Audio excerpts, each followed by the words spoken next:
Assalamualaikum warahmatullahi wabarakatuh. Innal hamdalillah nahmaduhu wa nasta'inuhu wa nastaghfiruh wa na'udzu billahi min shururi anfusina wa sayyiati a'malina. May yahdihillahu fala mudilla lahu wa may yudlil fala hadiya lahu. Asyhadu an la ilaha illallah wahdahu la syarika lahu wa asyhadu anna Muhammadan abduhu wa rasuluh alladzi la rasula wa la nabiyya ba'dah. Ya ayyuhalladzina amanu taqullaha haqqa tuqatih wa la tamutunna illa wa antum muslimun, amma ba'd. Bapak dan Ibu kaum muslimin dan kaum muslimat yang dirahmati oleh Allah Subhanahu wa taala. Pada malam hari ini kita lanjutkan pembahasan dari tafsir surah Al-Hijr, bagian terakhir dari surah Al-Hijr atau akhir dari surah Al-Hijr, di mana dalam pembahasan yang lalu kita sudah sebutkan firman Allah SWT dalam ayat yang ke-87 dari surah Al-Hijr. A'udzubillahi minasyaitonir rajim. Walaqad atainaka sab'an minal mathani wal Qur'anal 'azim. Dan sungguhnya kami telah memberikan kepada engkau sab'an, ya 7 dari yang diulang-ulang, yaitu surah Al-Fatihah menurut sebagian para ulama, wal Qur'anal 'azim, dan juga Al-Qur'an yang mulia. Allah SWT mengingatkan Rasulullah SAW bahwasanya Allah telah memberikan kepada Rasul dan tentunya juga kepada kita Al-Quran yang mulia, 7 ayat yang diulang Al-Fatihah dan kemudian Al-Quran yang mulia, yang mana ini merupakan pemberian yang paling besar yang Allah berikan kepada Rasulullah SAW dan termasuk kepada kita umat Rasulullah SAW. Oleh karena itu Allah SWT mengatakan dalam ayat selanjutnya, la tamuddanna ainaika ila ma mata'na bihi azwajan minhum wa la tahzan 'alaihim wakhfid janahaka lil mu'minin. Karena Allah SWT telah memberikan Al-Quran, pemberian yang paling besar, maka janganlah Anda melihat atau berangan-angan terhadap apa yang Allah telah berikan kepada sebagian dari orang-orang kafir berupa nikmat dunia. Wala tahzan 'alaihim, janganlah merasa bersedih. Jangan melihat, jangan berangan-angan terhadap nikmat yang Allah berikan kepada sebagian orang kafir dengan kekayaan, kelapangan rezeki dan sebagainya. Dan jangan bersedih. Ada 2 makna yang kita sebutkan, yaitu jangan bersedih ketika membandingkan itu dengan apa yang Allah berikan kepada seorang muslim yang mungkin tidak sama dengan orang kafir. Karena sesungguhnya dunia bukanlah standar seseorang dicintai oleh Allah SWT. Artinya ketika Allah SWT memberikan dunia kepada seorang, melapangkan rezekinya, itu bukanlah standar Allah SWT mencintai dia. Karena kalau seandainya dunia menjadi standar kelapangan rezeki, menunjukkan bahwasanya Allah mencintai seorang, maka akan dilapangkan rezekinya, maka sungguhnya Allah tidak akan memberikan dunia kepada orang kafir. Maka hendaknya merasa qanaah terhadap apa yang Allah berikan. Wala tahzan 'alaihim, jangan sedikit pun terbetik dalam diri kita, oh dia ini orang kafir, tapi diluaskan rezekinya oleh Allah SWT, diberikan dunia. Kita muslim melaksanakan perintah Allah, salat ke masjid, tapi miskin. Maka itu semua kata Allah SWT, wala tahzan, jangan bersedih. Karena segala sesuatu sudah ditakdirkan oleh Allah SWT, dan bukan dunia itu bukan sesuatu menjadi barometer. Cukup Al-Quran. Maka Allah SWT menggandengkan ayat ini. Ketika seorang sudah mendapatkan Al-Quran, bagaimana dia mempelajari Al-Quran, maka itu lebih baik daripada dunia. Wala tahzan alaihim juga makna yang kedua. Maknanya adalah jangan bersedih wahai Muhammad terhadap pengingkaran mereka ketika mereka tidak beriman. Jangan berasa bersedih. Karena hidayah di tangan Allah SWT. Waqfid janahaka lil mu'minin, maka rendahkanlah dirimu di hadapan orang-orang beriman. Maka seorang mukmin dia merendahkan diri di hadapan saudaranya, tidak merasa dia lebih baik daripada orang lain. Kemudian ayat selanjutnya Allah SWT mengatakan wa qul inni ana an-nadhirul mubin. Katakan wahai Muhammad, sungguhnya aku ini adalah pemberi peringatan. Allah SWT menyuruh Rasulullah SAW untuk menyampaikan kepada manusia bahwasanya aku hanya sebagai pemberi peringatan.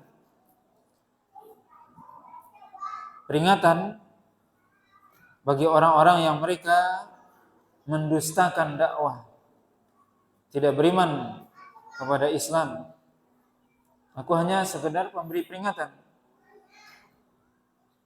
bahwasanya hidayah di tangan Allah, tidak mungkin hidayah itu dipaksakan. Aku hanya pemberi peringatan saja. Dan kalau seandainya Rasulullah hanya sebagai pemberi peringatan, maka kita juga hanya bisa menyampaikan Islam ini, memberikan peringatan kepada manusia. Ketika mereka ingkar, maka ada azab Allah SWT. Ketika mereka beriman taat kepada Allah SWT, maka ada janji dari Allah SWT. Kama anzalna 'alal muqtasimin. Begitu juga sebagaimana kami turunkan azab kepada al-muqtasimin. Al-muqtasimin kata Imam Ibnu Katsir artinya adalah al-mutahalifin, itu orang-orang yang mereka senantiasa berkumpul, kemudian mereka di antara mereka saling berjanji untuk tidak beriman. Jadi orang-orang kafir Quraisy di zaman dahulu, mereka disebutkan beberapa tokoh mereka, pemuka Quraisy itu mereka saling berkumpul dan saling berjanji untuk tidak beriman. Bahkan mereka bersumpah di antara mereka. Ini adalah sebuah perjanjian tahaluf, artinya persekutuan, persekongkolan, tapi dalam keburukan. Mereka bersekongkol, bersatu, bahkan bersumpah agar mereka tidak beriman kepada apa yang Allah SWT turunkan, apa yang disampaikan oleh Nabi, apa yang dibawa oleh Nabi berupa Al-Quran. Mereka berjanji, berkumpul, dan bersumpah satu di antara mereka agar mereka tidak beriman. Maka Allah SWT menurunkan kepada mereka azab. Juga disebutkan makna dari ayat ini, alal muqtasimin juga termasuk azab yang Allah berikan kepada orang-orang terdahulu, para pengikut para nabi dan rasul yang mereka menentang dakwah para nabi dan rasul, yang mereka tidak beriman, mereka mengingkari para nabi dan rasul mereka, maka Allah SWT turunkan azab. Termasuk juga kepada orang-orang kafir Quraisy. Makna ayat ini. Allah katakan alladzina ja'alul Qur'ana idin, yang mereka menjadikan Al-Qur'an idin. Idin itu disebutkan oleh Imam Ibnu Katsir beberapa makna. Idin artinya adalah, di antara makna idin yaitu mereka beriman kepada sebagian, kufur kepada sebagian yang lain. Di mana makna Al-Quran dalam ayat ini bukan hanya Al-Quran yang ada bersama kita, yaitu Al-Quran yang Allah turunkan kepada Rasulullah SAW. Tapi juga maksud dari Al-Quran adalah juga kitab-kitab sebelumnya, di mana kitab-kitab sebelumnya, kitab Zabur, Taurat, Injil, itu juga disebut Al-Quran secara umum. Karena Al-Quran itu adalah artinya sesuatu yang dibaca dan sesuatu yang dikumpulkan.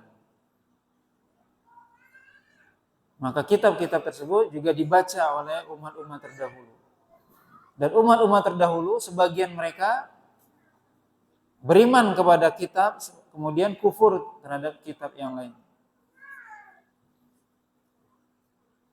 Makanya ketika diartikan kama anzalna 'alal muqtasimin, sebagaimana kami turunkan azab kepada umat terdahulu yang mereka mengingkari para nabi dan rasul mereka, alladzina ja'alul Qur'ana idin, yang mana mereka adalah orang-orang yang menjadikan Al-Qur'an atau kitab mereka itu idin, yaitu sebagian mereka ingkari, sebagian lagi mereka beriman dengannya. Ini makna yang lain disebutkan, yaitu alladzina ja'alul Qur'ana idin, yaitu orang-orang kafir Quraisy yang mereka menjadikan Al-Quran idin, yaitu beriman kepada sebagian lagi tidak. Juga makna yang lain disebutkan oleh Imam Ibnu Katsir dari Abdullah bin Abbas, makna idin itu artinya adalah as-sihir. Itu mereka mengatakan bahwasanya Al-Quran itu sihir. Kenapa mereka mengatakan Al-Quran sihir? Karena begitu hebatnya bahasa Al-Quran,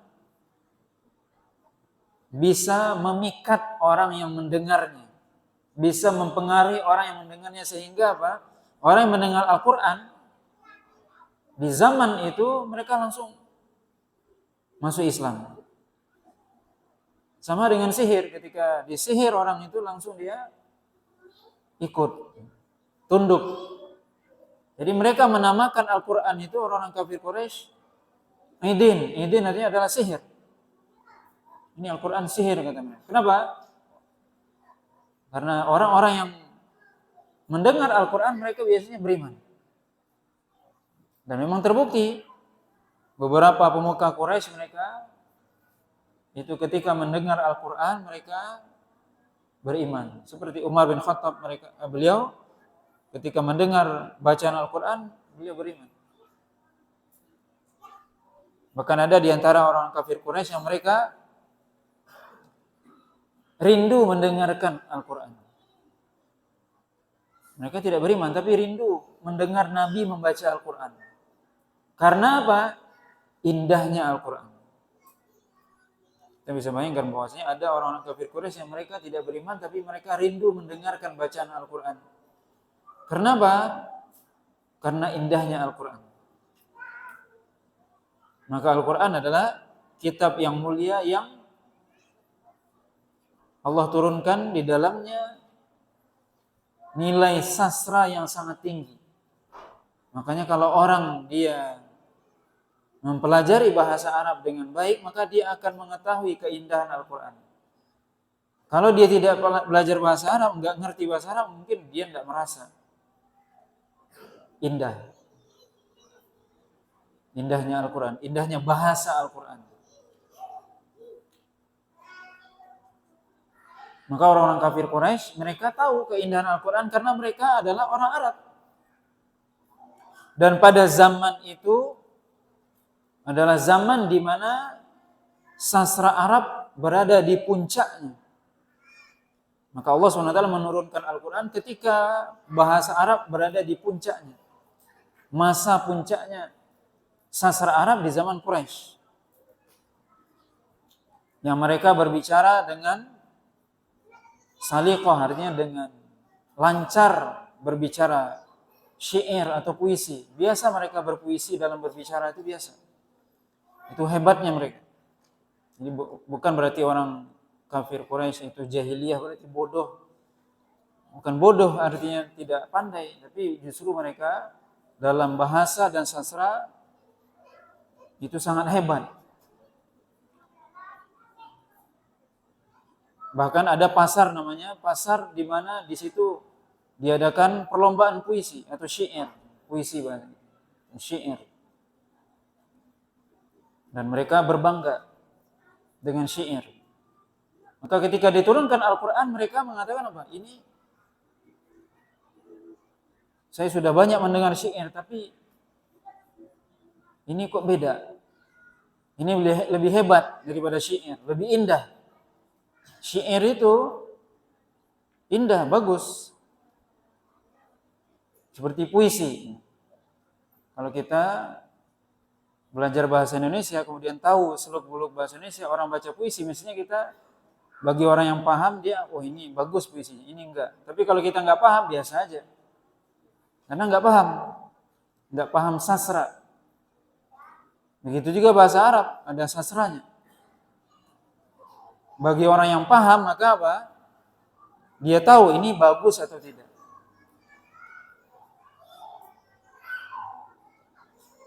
Maka Al-Quran, orang-orang kafir Quraisy sendiri apa? Meyakini keindahan bahasa Al-Quran.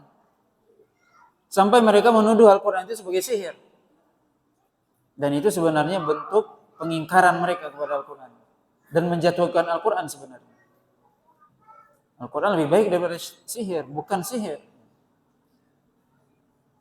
Tapi mereka tidak punya lagi apa yang mau dikatakan ini Al-Quran.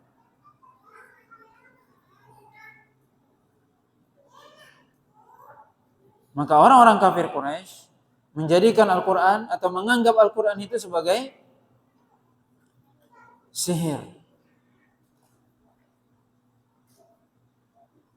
Yang sebagian mereka ingin mendengarkan Al-Quran karena indahnya bahasa Al-Quran.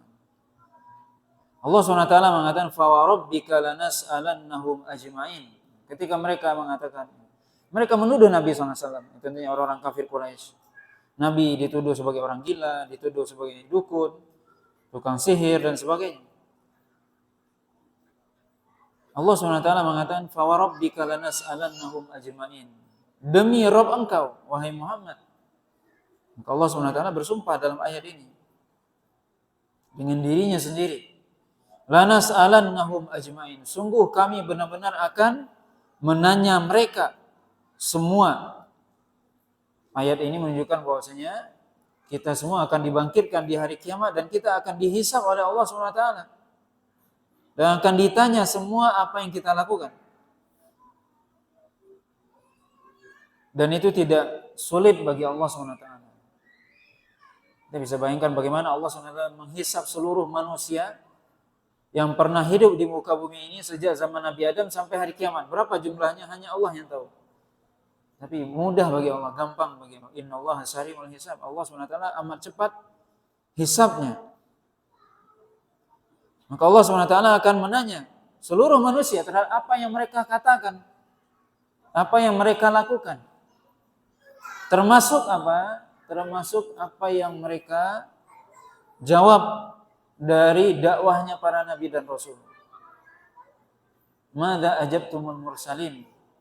Apa yang Anda jawab atau Anda penuhi dari dakwahnya para nabi dan rasul? Maka kita akan ditanya, semua manusia akan ditanya ketika Allah SWT mengutus kepada setiap kaum para nabi dan rasul untuk beriman kepada Allah SWT. Maka sebagian mereka beriman, sebagian tidak. Semua akan ditanya oleh Allah SWT. Dan kita tentunya akan ditanya tentang Al-Quran. Bagaimana Allah SWT telah menurunkan Al-Quran, telah mengutus Rasulullah SAW. Apakah beriman dengan Al-Quran atau tidak? Apakah melaksanakan Al-Quran atau tidak? Mengamalkan Al-Quran atau tidak? Allah SWT akan ditanya semua. Segala sesuatu. Di hari kiamat akan ditanya oleh Allah SWT. Amma kanu ya'malun. Itu terhadap apa yang mereka lakukan semua. Allah SWT akan tanya. Allah katakan dalam surah Ar-Rahman, fa yawma idzin la yus'alu an dzambihi insun wala jan. Di hari kiamat nanti, pertanyaan Allah bukan apakah kamu melakukan ini, melakukan itu, bukan itu pertanyaannya. Tapi pertanyaannya adalah kenapa kamu melakukan ini? Kenapa kamu mengatakan ini? Maka maksud dari surah Ar-Rahman, la yus'alu an dzambihi insun wala jan. Tidak ditanya mereka tentang dosa yang mereka lakukan, yaitu apakah kamu dulu mengatakan ini, melakukan ini? Bukan itu yang ditanya oleh Allah. Tapi kenapa kamu melakukan ini? Kenapa kamu mengatakan ini? Itu yang ditanya di hari kiamat. Abdullah bin Abbas mengatakan, lima amiltum kada wa kada. Kenapa Anda melakukan ini dan itu? Kenapa? Pertanyaan kenapa itu adalah pertanyaan Allah kepada makhluk. Bukan pertanyaan makhluk kepada Allah. Maka Allah la yus'alu amma yaf'alu wa hum yus'alun. Allah tidak ditanya terhadap apa yang Allah buat, apa yang Allah perbuat. Tapi mereka yang ditanya. Maka tidak layak kita bertanya, kenapa Allah melakukan ini? Kenapa Allah mentakdirkan ini? Bukan. Tidak boleh kita bertanya itu. Kenapa Allah membuat ini, menciptakan ini? Itu pertanyaan Allah kepada makhluk nanti. Kenapa kamu melakukan ini? Bukan kita yang bertanya kepada Allah. Kita yang akan ditanya oleh Allah SWT. Kenapa kamu di dunia melakukan ini, melakukan itu? Kenapa kamu mengatakan ini dan itu? Maka kita tidak boleh menanyakan kenapa Allah menciptakan ini, menciptakan itu.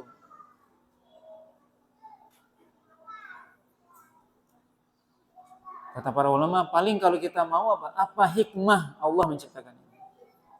Bukan kenapa. Kalau kenapa, itu tidak layak untuk ditanyakan. Dan memang tugas kita sebenarnya bukan bertanya, tapi tugas kita adalah berbuat, melakukan apa yang diperintah. Kita ini hamba Allah. Ketika diperintah, tidak perlu bertanya. Ibaratnya kita ada komandan menyuruh, apa kita tanya komandan itu? Kena tampar nanti dia sama komandan. Disuruh sama komandan, pergi sana. Kenapa? Apa kata komandan itu?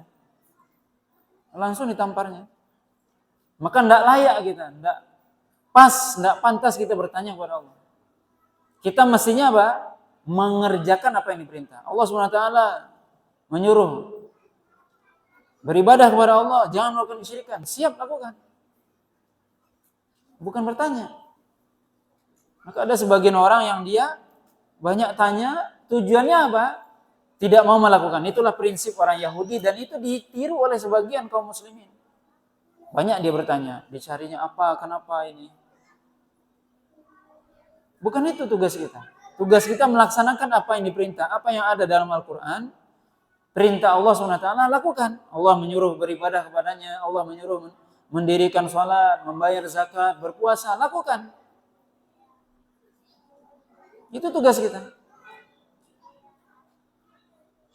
Bukan kita bertanya, kenapa Allah mewajibkan ini? Enggak. Tugas kita melaksanakan. Kita adalah hamba Allah, budak Allah. Maka tugas kita melaksanakan. Bukan bertanya. Justru kita nanti di akhirat yang ditanya oleh Allah. Kenapa kamu dulu melakukan ini? Kenapa kamu melakukan itu? Kenapa kamu mengatakan ini? Kenapa kamu mengatakan itu? Itu Allah SWT akan menanya kita. Di akhirat nantinya. Kemudian ayat selanjutnya Allah SWT mengatakan fasda bima tu'mar wa a'rid 'anil musyrikin. Allah SWT memerintahkan kepada Rasulullah SAW fasda bima tu'mar, yaitu sampaikanlah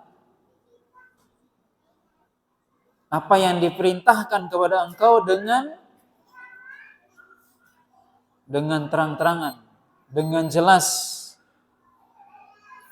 Wa a'rid 'anil musyrikin, dan berpalinglah dari orang-orang musyrik. Abdullah bin Mas'ud mengatakan bahwasanya Rasulullah SAW sebelum turun ayat ini, dulu Nabi SAW itu berdakwah di Mekah secara sembunyi-sembunyi. Disebutkan oleh ahli sejarah bahwasanya lebih kurang 3 tahun. Nabi berdakwah sembunyi-sembunyi. Maksudnya sembunyi gimana? Datang ke rumah-rumah. Datang ke rumah Abu Bakar. Datang ke rumah Utsman. Datang mendatangi sahabat-sahabatnya ke rumah-rumah, atau beliau kemudian berkumpul mendatangi sahabatnya namanya Al-Arqam bin Abil Arqam. Di situ kemudian berkumpul. Tapi semuanya sembunyi-sembunyi waktu itu. Jadi Nabi menyampaikan ayat, menyampaikan hadisnya, menyampaikan wahyu yang turun kepadanya, misalnya di rumah sahabat Arqam bin Abil Arqam. Sembunyi-sembunyi. Tapi ketika turun ayat ini, kata Abdullah bin Mas'ud, maka ayat ini menyuruh Nabi untuk berdakwah secara terang-terangan. Fasda' bima tu'mar. Maka fasda' artinya ijhar. Terang-teranganlah terhadap apa yang diperintahkan kepada engkau. Terang-terangan maksudnya sampaikan dengan jelas. Fasda' artinya juga jelaskan apa yang diperintahkan kepada engkau untuk disampaikan. Itu sampaikan Islam ini dengan terang-terangan. Tidak perlu sembunyi-sembunyi. Wa a'rid 'anil musyrikin, maksudnya berpaling dari orang musyrik, maksudnya adalah untuk tidak menghiraukan mereka, itu maksudnya. Bukan berpaling, tidak mendakwahi, mendakwahi mereka, tapi tidak perlu dihiraukan. Nanti kalau seandainya saya terang-terangan berdakwah gimana akibatnya? Dan pasti ada akibatnya. Makanya Allah SWT mengatakan dalam ayat selanjutnya, Inna kafainakal mustahzi'in. Sungguh kami cukup bagi engkau wahai Muhammad terhadap orang-orang yang mencela engkau. Artinya apa? Ketika engkau berdakwah secara terang-terangan, itu akan ada akibatnya. Resikonya apa? Minimal orang-orang itu akan mencela, menghina engkau wahai Muhammad. Kemudian Allah kata, Inna kafainaka mustahzi'in. Cukup kami yang akan menjaga engkau wahai Muhammad dari orang-orang yang mencela. Maka Allah SWT menyuruh Nabi berdakwah terang-terangan, kemudian memberikan semangat kepada Nabi bahwasanya tidak perlu dihiraukan orang-orang musyrik. Wa a'rid 'anil musyrikin, tidak perlu mereka dihiraukan. Ketika mereka berolok-olok menghina atau bahkan akan mencelakakan Nabi, maka tidak perlu dihiraukan. Kami akan menjaga engkau, itu maksudnya.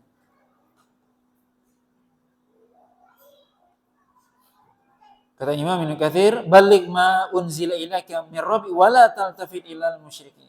Sampaikan apa yang Allah turunkan kepada engkau, jangan Anda melihat menghiraukan orang-orang musyrik, di mana mereka pasti berusaha untuk menghalangi dakwah itu.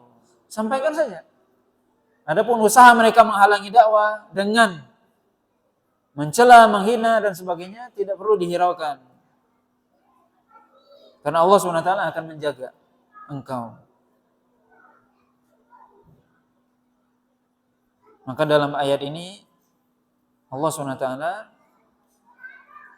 memberikan kepada Nabi SAW keimanan, atau agar Nabi itu percaya kepada Allah SWT bahwasanya Allah akan menolongnya. Jadi nggak usah risau. Dan tentunya walaupun ayat ini turun kepada Nabi, tentunya juga kepada kita yang mengikuti ajaran Nabi. Tugas kita menyampaikan. Dan pasti ketika kita menyampaikan kebenaran kepada manusia, menyampaikan Islam, pasti ada orang yang mencela, menghina dan sebagainya, mengolok-olok. Maka ini suatu hal yang sudah menjadi sunnatullah sejak zaman Nabi SAW. Ketika Nabi menyampaikan Islam di tengah-tengah kaum musyrik Mekah yang ketika itu mereka menyembah berhala. Kemudian Nabi mengajak mereka meninggalkan peribadatan kepada berhala tersebut agar menyembah hanya kepada Allah saja. Maka mereka mengira Nabi itu adalah orang gila dan sebagainya. Bahkan bukan hanya itu, mereka berusaha untuk menghalangi dakwah, menghalangi orang lain untuk mendengar Islam, mendengar Al-Quran. Maka ini semua adalah sunnatullah. Hari ini juga begitu. Ketika kita menyampaikan Islam, menyampaikan kebenaran, akan ada orang yang berolok-olok, orang-orang yang mencela, atau orang-orang yang memberikan label-label yang bermacam-macam.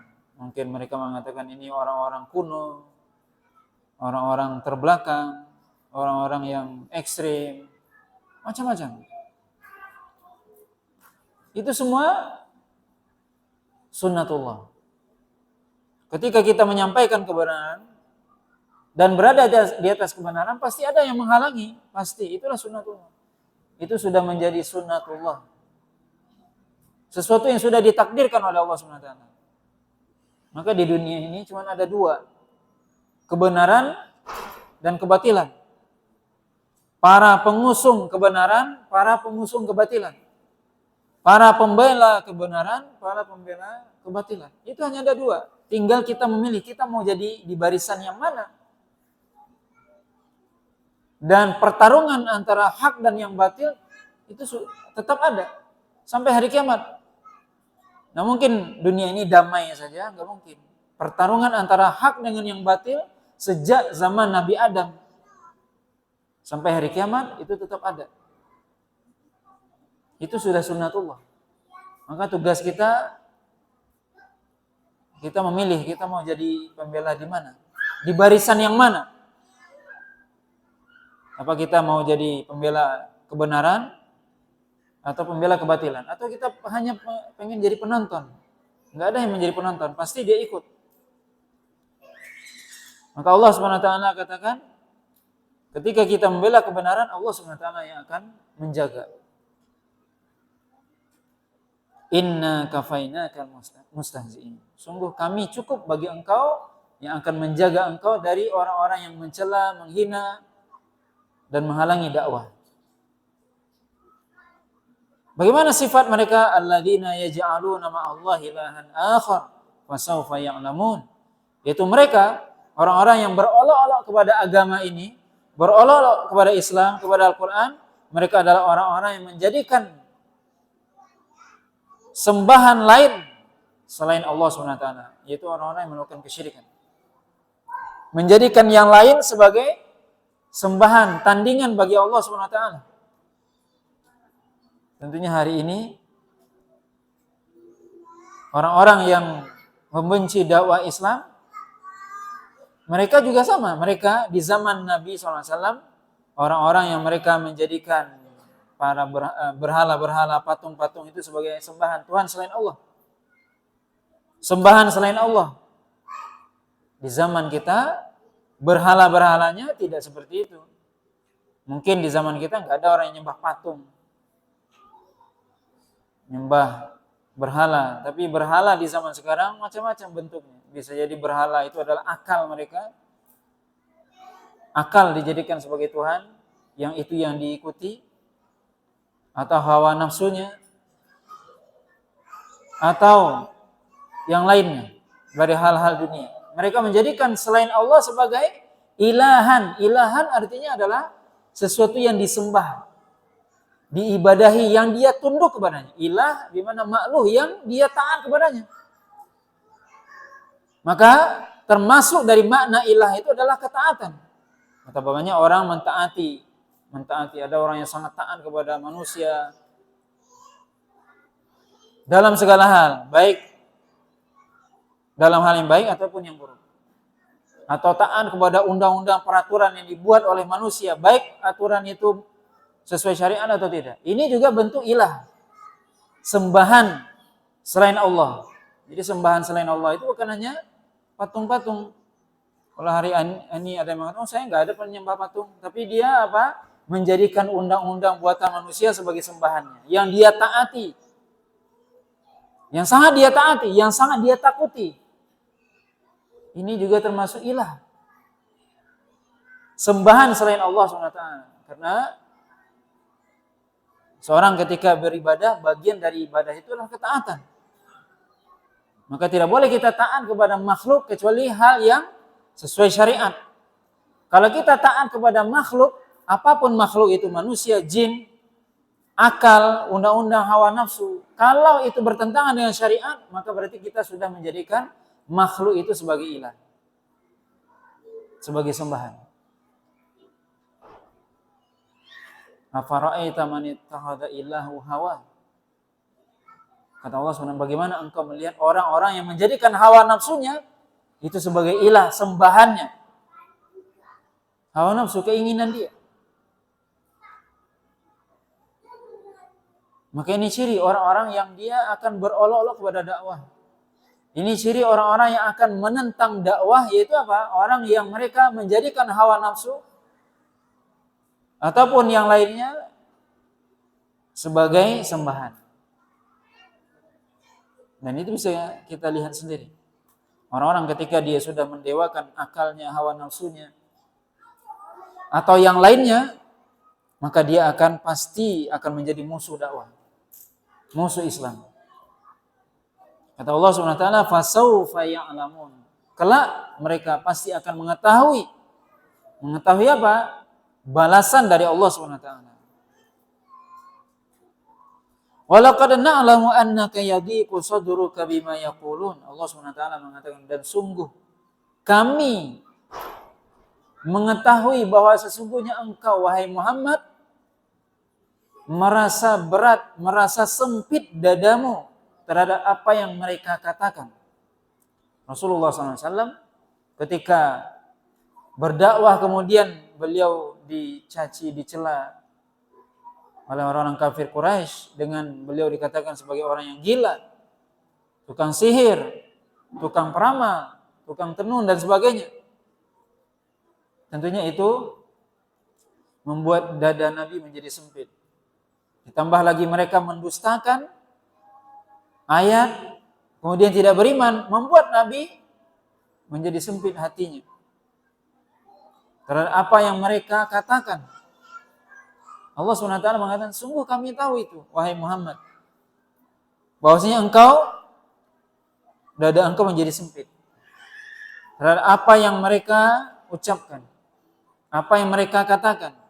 Engkau bersedih terhadap apa yang mereka katakan. Apa yang harus dilakukan? Maka ini Allah SWT memberikan kepada kita obat, solusi ketika kita dalam berdakwah. Ya, ini solusi ini kepada Nabi, tentunya kepada kita juga. Ketika kita menyampaikan Islam, berdakwah, pasti banyak yang tidak suka, pasti banyak komen lah. Apalagi di zaman sekarang di media sosial, banyak orang yang komennya tentunya tidak berdasarkan ilmu, bahasanya sangat menyakitkan. Apa yang harus kita lakukan? Mungkin sempit hati kita mendengarnya, sedih kita mendengarnya. Allah SWT mengatakan, fasabbih bihamdi rabbika wa kum minas sajidin. Maka bertasbihlah kepada Allah SWT, sucikanlah Allah SWT dari anggapan ketika kita dicela oleh orang-orang ini kepada Nabi SAW. Ketika engkau, wahai Muhammad, dicela oleh orang-orang kafir Quraisy, maka bertasbihlah kepada Allah SWT. Hilangkanlah prasangka seolah-olah Allah tidak akan menolong. Itu prasangka buruk. Tidak mungkin Allah tidak menolong hambanya. Tidak mungkin Allah membiarkan para walinya. Tidak mungkin Allah SWT membiarkan orang-orang yang membela agamanya. Maka fasabbih bihamdi rabbik. Maka bertasbihlah, memuji Allah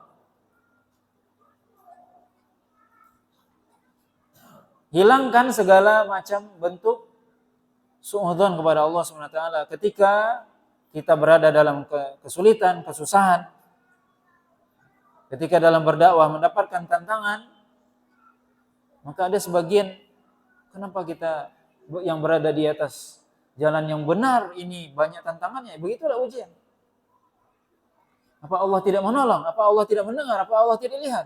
Alhamdulillah. Hilangkan itu semua. Karena Allah SWT maha suci dari segala aib. Itu aib bagi Allah. Allah tidak menolong, itu aib bagi Allah.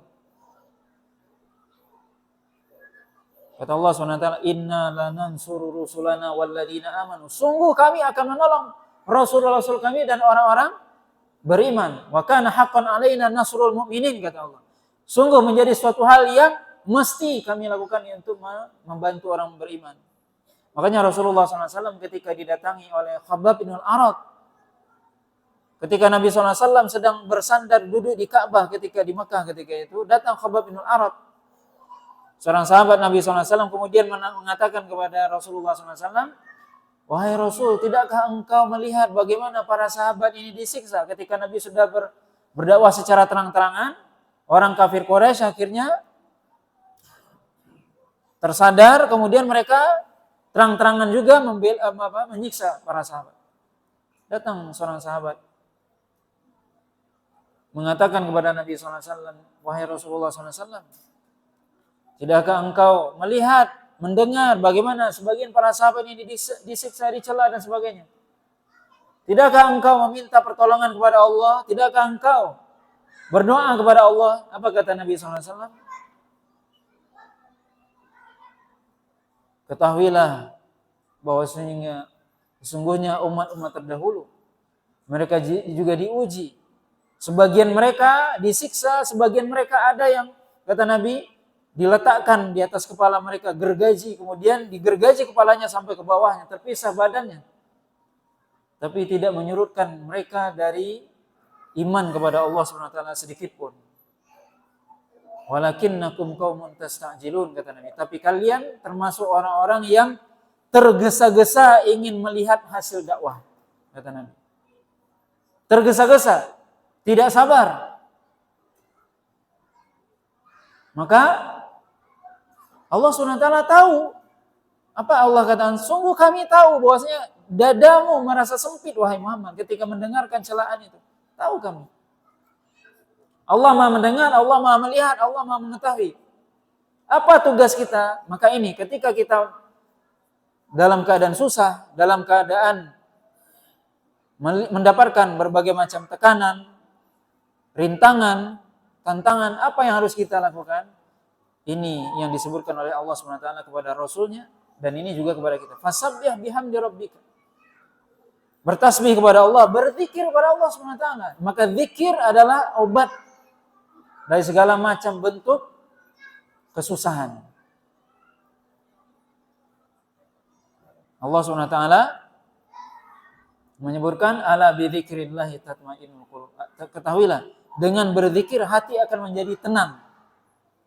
Maka berzikir pada Allah SWT ketika mendengarkan perkataan yang menyakitkan, yang membuat kita sedih dan sebagainya, atau ada hal-hal yang membuat kita dirundung duka dan sebagainya. Apa obatnya? Berzikir kepada Allah. Ini obat yang Allah berikan kepada Nabi. Fasabbih bihamdi rabbik, maka bertasbihlah dengan memuji Allah SWT. Wa kum minas sajidin, dan jadilah termasuk orang yang sujud kepada Allah, yaitu apa? Salat. Makanya Aisyah radhiyallahu taala anha mengatakan, kana Rasulullah SAW idza hadzabahu amrun laja ila salat. Rasulullah SAW ketika datang kepada beliau perkara yang pelik, sesuatu yang sulit, maka beliau salat. Maka obatnya ketika kita mendapatkan kesusahan, persoalan yang berat, apa obatnya? Zikir dan salat, itu obatnya. Bukan mencari obat penenang, bukan. Tidak ada obat penenang. Apa obatnya? Zikir dan salat. Itu yang disuruh oleh Allah, dan itu yang dilakukan oleh Nabi SAW. Kata Allah, wa kum minas sajidin. Jadilah orang yang bersujud kepada Allah. Maksudnya adalah salat. di mana Allah SWT menyebutkan sholat dengan kata-kata sujud, menunjukkan apa? Kata para ulama, menunjukkan bahwasanya sujud itu termasuk di antara rukun sholat yang penting. Di mana sujud adalah, kata Nabi SAW, aqrabu ma yakunul abdu bainahu wa baina rabbih wa huwa sajidun, yaitu posisi di mana seorang hamba paling dekat dengan Allah ketika dia bersujud. Fa'aksiru fihi du'a, kata Nabi, maka berbanyaklah berdoa. Maka apa obat ketika kita mendapatkan kesusahan, kita mendapatkan persoalan? Zikir. Apa obatnya? Salat. Bukan datang ke dukun, bukan cari obat penenang, bukan itu. Tapi datang kepada Allah Subhanahu wa taala, berzikir kepada Allah, mengadu kepada Allah, meminta jalan keluar kepada Allah Subhanahu wa taala. Kemudian surah yang mulia ini ditutup oleh Allah Subhanahu wa taala dengan mengatakan, wa'bud rabbaka hatta ya'tiyakal yaqin. Ayat ini, surah yang mulia ini, surah Al-Hijr, Allah SWT tutup dengan perintah apa? Wa'bud rabbaka hatta ya'tiyakal yaqin. Sembahlah Allah, beribadahlah kepada Allah SWT sampai kepadamu al-yaqin. Apa ini maksud dengan al-yaqin? Al-yaqin maksudnya adalah al-maut, kematian. Sebagaimana yang firman Allah SWT dalam surah Al-Muddathir, ketika Allah SWT menceritakan tentang orang-orang kafir yang mereka tidak beriman, mereka dimasukkan oleh Allah SWT ke dalam neraka Saqar. Kemudian di dalam ayat tersebut disebutkan, wa kunna nukadzibu biyaumiddin hatta atanal yaqin. Dulu kami mendustakan hari berbangkit sampai datang kepada kami kematian, kami tidak beriman. Maka al-yakin artinya adalah kematian. Juga ditafsirkan oleh sahabat Abdullah bin Umar,